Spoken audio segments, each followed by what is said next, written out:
Hi guys, so this is an excerpt from a Q&A session that I did for Miriam Style Club. So for more information on Club, you can click the links below and read more about it and see if you'd like to join. So this is a Q&A where I used a lot of you guys' feedback as food for thought and things like that, but in the future, these Q&As are going to be a lot of Club member questions. I also answered a lot of the questions that I used for this Q&A in if it was like a YouTube comment or a specific question. I just answered that in the comments of my videos as a courtesy, of course, for the person asking it and for me using their question in exclusive content. So I hope you guys enjoy this excerpt.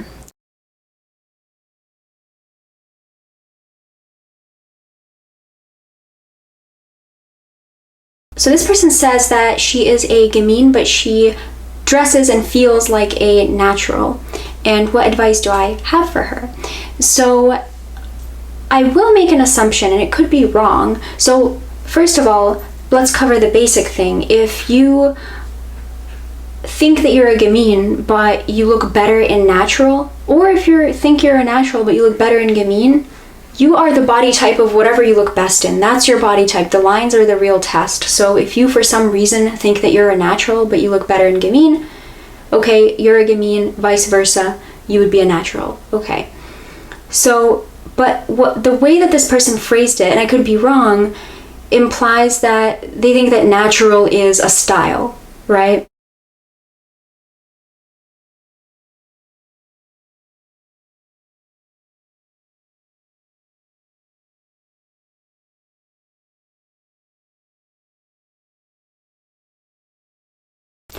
And the thing with style and Kibi is that, well, the way that it's sort of presented in the book and in the system, right, is that there is a signature look that each type can achieve the best. So I do agree with that. I think that there is a look that each and every body type is like, it's the easiest for them to achieve. It's the most effortless, right? That can be their signature look.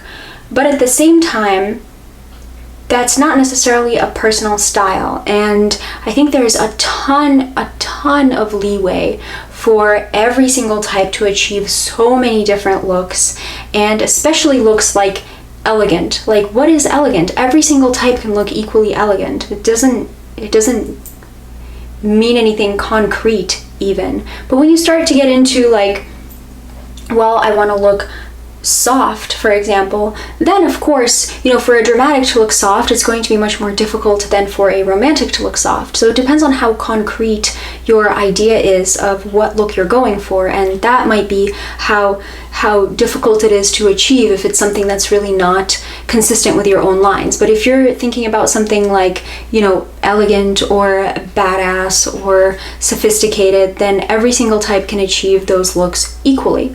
But this person's asking, well, I feel like a natural. So they're probably, I feel like they're implying that natural style is boho. And natural style doesn't have to be boho, but boho lines lend themselves so well, natural lines lend themselves so well to boho style. So that's the thing, right? It's not that natural is boho whatsoever. You could easily be elegant as a natural. I have a video called Kibi and Personality.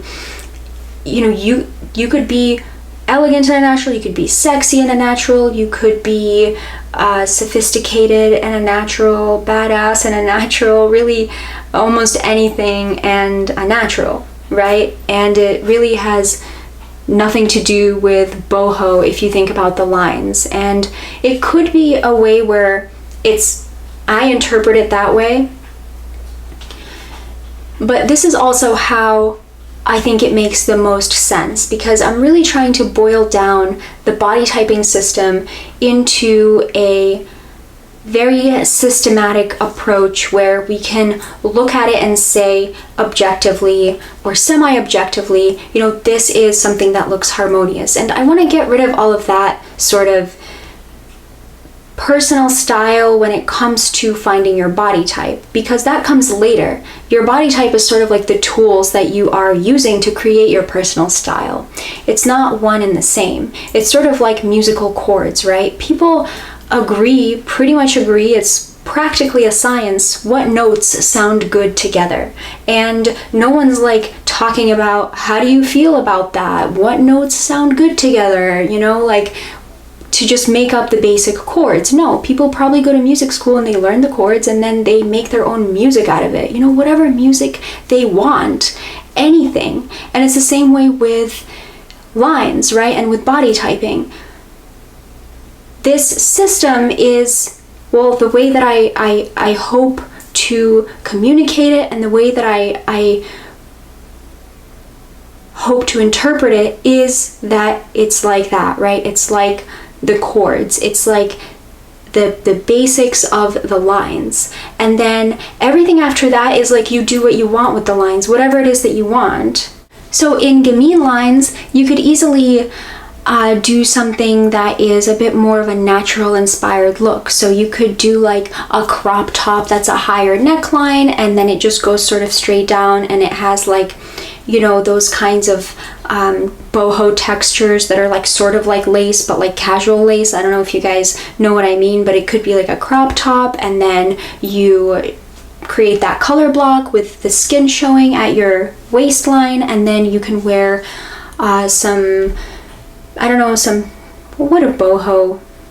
do people with boho style wear? Like a skirt? Yeah, you can wear like a skirt. It's not a big deal. If you have enough Gamine elements there, and you have the higher neckline, and maybe even that lace on the crop top will create some animated pattern type effect, so that'll add some detailing, and then you have a color block with your waist, then you can wear a flowy skirt. You know, it's not a big deal. It doesn't have to be perfect for you to look really amazing. So you can still do that if you have enough Gamine elements in general. You can sort of incorporate one element or another of a different type or a different set of lines, and it's not gonna, you know, destroy your whole look or anything like that. So that's how I would do boho for Gamine.